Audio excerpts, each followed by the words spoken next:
मित्रों, यह जीवन परमात्मा की दी हुई एक नेमत है, जिसे हम चाहें तो एक दावानल में झोंक दें या चाहें तो अपने कर्मों से एक श्रेष्ठ मार्ग को चुन लें। सब कुछ हमारे हाथ में है। अच्छे काम का फल मीठा तथा बुरे काम का फल कड़वा होता है। यह एक परम शाश्वत सत्य है जिसमें कोई बदलाव नहीं होता। इन्हीं सब बातों से प्रेरित यह एक ऐसे चोर की कहानी है जिसने ज़्यादा पाने की लालसा में अपने आप को ऐसे मार्ग पर धकेल दिया जहाँ अंधकार के अलावा कुछ भी नहीं था। इसी प्रसंग से जुड़ी एक रामायण की चौपाई है। छत जल पावक गगन समीरा, पंच तत्व यह अधम शरीरा। अर्थात 5 तत्वों से निर्मित हमारा ये शरीर, जिसकी 5 ही खामियां हैं जो अत्यंत जटिल हैं। इन्हीं खामियों से प्रेरित चोर की कथा में एक राज्य का सूबेदार भी शामिल हो जाता है, जिसका दुष्परिणाम बड़ा ही घातक हुआ, जिसमें निकलना बड़ा मुश्किल था।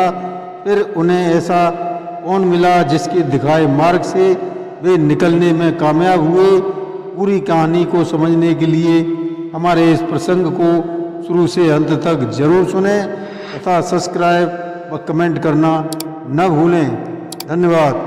नमस्कार, मैं रणवीर सिंह, लोटस एंटरटेनमेंट में आपका हार्दिक स्वागत करता हूं। मित्रों, यह कहानी एक चोर की है जो छोटी मोटी चोरियां करके अपने परिवार का पालन पोषण करता था, जिससे उसका हाथ हमेशा ही तंग रहता था। अतः उसने एक बार एकांत में विचार किया, चोरी करना पाप है, जिसमें पकड़े जाने पर सज़ा जरूर मिलती है। सज़ा तो सज़ा है, छोटी हो या बड़ी, तो क्यों ना बड़ी चोरी की जाए, जिससे मेरा बाकी जीवन अच्छे से गुजरे और मेरे परिवार का भी पालन अच्छे से हो सके। एक दिन अपने इसी उद्देश्य की पूर्ति के लिए एक राजा के महल में घुस जाता है, जहाँ से वह राजकोष चुराना चाहता था।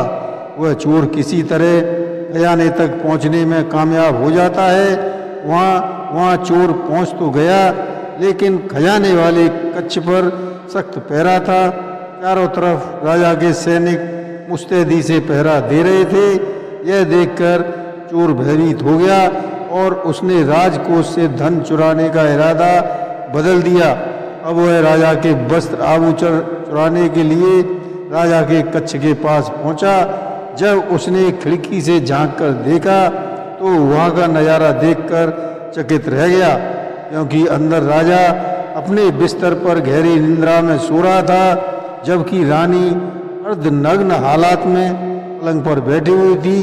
अब चोर रानी के सोने के इंतजार में एक मेज पर बैठना ही चाहता था कि उस पर रखा गिलास नीचे गिर जाता है। घबराकर वह छिपना ही चाहता था कि रानी हाथ में तलवार लेकर उसके समीप आ गई और बोली, यहाँ क्यों आए हो?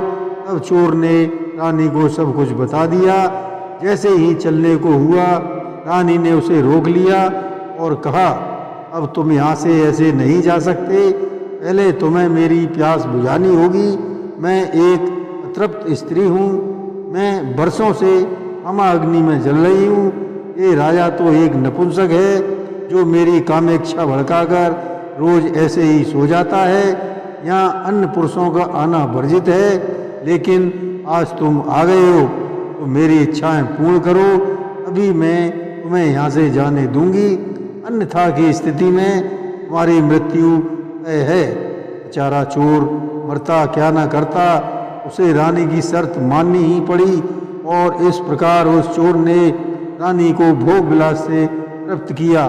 फिर जैसे ही चलने को हुआ, रानी ने कहा, अभी मेरा मन नहीं भरा है, इसलिए अभी तुम नहीं जा सकते। चोर ने सोचा, यहाँ से भागने में ही भलाई है।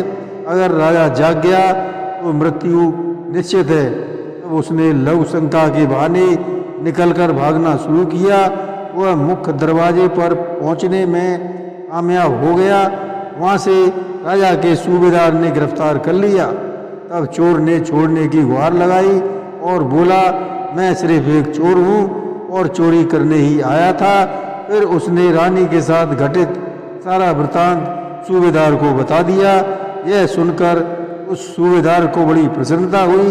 वह सत्ता पर काबिज होना चाहता था और उसकी मनसा हर हाल में उस रानी को पाने की थी, क्योंकि वह रानी के हुस्न का दीवाना था। तब वह उस चोर से बोला, अगर तू राजा की हत्या कर दे तो मैं तुझे यहाँ से जाने दूंगा। चोर ने अपनी रजामंदी दे दी और इस प्रकार वह फिर रानी के पास पहुँच गया। रानी से बोला, अगर तुम राजा को मार दो फिर मैं हमेशा के लिए तुम्हारा हो जाऊंगा। रानी तो वासना से पीड़ित ही थी। उसने एक ही झटके में राजा की गर्दन काट दी। पूरा कच्छ खून से लाल हो गया। यह देखकर रानी बेहोश हो गई। मौका देखकर चोर भाग निकला। भीड़ में उसे किसी ने नहीं देखा। राजा के दाह संस्कार की तैयारी होने लगी। उस समय रानी धाड़े मार मार कर रो रही थी और पति के साथ ही सती होना चाहती थी। उस रानी को देखकर कोई नहीं कह सकता था कि कल उसी ने उसका कत्ल किया है। दूर से चोर सब नज़ारा देख रहा था। अब उसने राज्य त्यागने का ही निश्चय कर लिया। फिर वह हमेशा के लिए भूमिगत हो गया। पिता की तरफ जाती रानी के कान पर सूबेदार बोला, अब तो बता दो, राजा को तुमने मारा है या चोर ने मारा है? रानी माजरा समझ जाती है और फिर उसने सूबेदार को बताया, राजा को न मैंने मारा है और ना ही चोर ने मारा है। इस राज को जंगल में एक बुढ़िया बैठी है, वो ही जानती है। यह सुनकर सूबेदार तत्काल उस बुढ़िया के पास पहुंचा। तब बुढ़िया ने बताया, तू इस बकरे का सर काट दे, वो तेरे को उस राज की जगह पर पहुंचा देगा। सूबेदार ने ऐसा ही किया। बकरे का सर जैसे ही कटा वह उड़ने लगा। फिर सूबेदार भी उसे पकड़कर उड़ चला। उसके बाद सूबेदार एक गुफा के दरवाजे पर खड़ा था। यह गुफा एक राक्षस की थी जो अपनी पुत्री के साथ वहाँ पर रहता था। जब पुत्री ने सूबेदार को देखा तो वह उस पर मोहित हो जाती है। फिर एक सुंदर स्त्री का रूप रखकर उससे मिलती है। थोड़ी देर में ही वह राक्षस भी आ धमका। उस समय उस स्त्री ने उसे एक मक्खी बना दिया था। रोज रात को वह उसे मनुष्य बना लेती। इस प्रकार वह राक्षस कन्या और सूबेदार अपनी वासना का खेल खेलने लगे। अब एक दिन वासनामयी खेल से ऊबकर वह वहाँ से भाग निकला और अपने परिवार से यहाँ मिला। समय गुजरता गया। सूबेदार को विषय वासना का चस्का लग चुका था। वह फिर से उस राक्षस कन्या से मिलना चाहता था। इसीलिए उस बुढ़िया के पास पहुंचा और बोला, मुझे किसी तरह उस गुफा तक पहुंचा दो। बुढ़िया बोली, इसके लिए तुम्हारे पुत्र की आवश्यकता है, तभी तुम उस गुफा तक पहुंचोगे। सूबेदार उस समय काम वासना में अंधा हो रहा था। तुरंत पुत्र को लेकर आ गया। तब बुढ़िया ने कहा, जैसे बकरे का सर काटा था वैसे ही अपने पुत्र का सर काट दो। सूबेदार ने जैसे ही तलवार उठाई, उस बुढ़िया ने तुरंत उसको रोक दिया और बोली, तुम वही गलती कर रहे हो जो चोर ने लालच में, रानी ने काम वासना में की। उसी वासना में तुम अपने पुत्र की हत्या करना चाहते हो। तो मित्रों, मनुष्य के ये 5 विकार ही उसके दुश्मन हैं। ये 5 विकार काम, क्रोध, लोभ, मोह और अहंकार, इनको त्यागना ही श्रेष्ठ है। 5 तत्वों से बना शरीर इन 5 विकारों से कभी भी ग्रसित हो सकता है। जो मनुष्य इन विकारों से बच गया वही धर्मात्मा कहलाता है। फिर वही सही मायनों में मोक्ष का उत्तराधिकारी बनता है। जय श्री कृष्ण।